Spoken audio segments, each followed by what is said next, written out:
22A8. Koneksi antar materi, Modul 22. Oleh CGPA 10, Anis Mawardi, SST, MTR, P. Fasilitator. Ridah Nasution Bakri. Pengajar praktik. Syamsuddin. Pertanyaan pemantik untuk sesi pembelajaran 6. 1. Apa kesimpulan tentang perubahan pengetahuan, keterampilan, sikap sebagai pemimpin pembelajaran setelah mempelajari pembelajaran sosial dan emosional?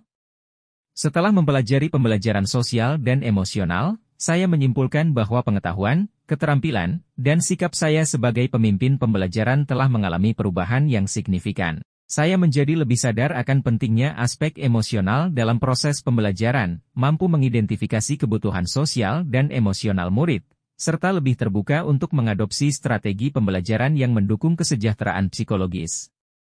2. Apa kaitan pembelajaran sosial dan emosional yang telah Anda pelajari dengan modul-modul sebelumnya?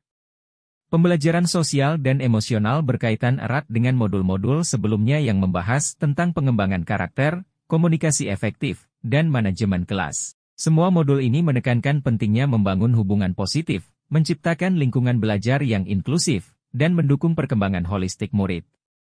Pertanyaan refleksi. 1. Sebelum mempelajari modul ini, saya berpikir bahwa sebelum mempelajari modul ini, saya berpikir bahwa pembelajaran hanya berfokus pada aspek akademik dan kognitif sehingga aspek sosial dan emosional seringkali diabaikan. Saya merasa bahwa tugas utama saya adalah mengajar materi pelajaran dan memastikan murid-murid memahami konten tanpa memperhatikan kesejahteraan emosional mereka.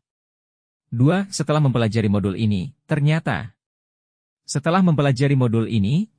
pembelajaran sosial dan emosional memiliki peran yang sangat penting dalam menciptakan lingkungan belajar yang aman dan mendukung.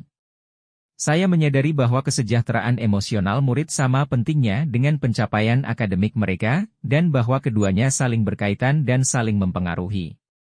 3. Berkaitan dengan kebutuhan belajar dan lingkungan yang aman dan nyaman untuk memfasilitasi seluruh individu di sekolah agar dapat meningkatkan kompetensi akademik maupun kesejahteraan psikologis, well-being. 3 hal mendasar dan penting yang saya pelajari adalah: A. Pentingnya membangun hubungan yang positif dan penuh empati antara guru dan murid.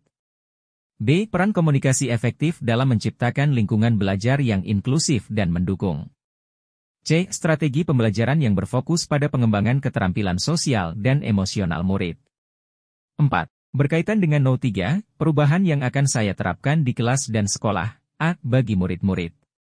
Menerapkan kegiatan yang mendukung pengembangan keterampilan sosial dan emosional seperti diskusi kelompok, kegiatan refleksi, dan pembelajaran berbasis proyek.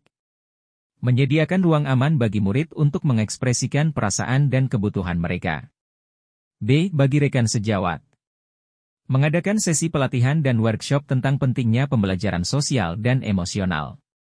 Mendorong kolaborasi antar guru untuk menciptakan lingkungan belajar yang mendukung kesejahteraan emosional murid. Dengan mengimplementasikan perubahan ini, saya berharap dapat meningkatkan kompetensi akademik murid sekaligus mendukung kesejahteraan psikologis mereka.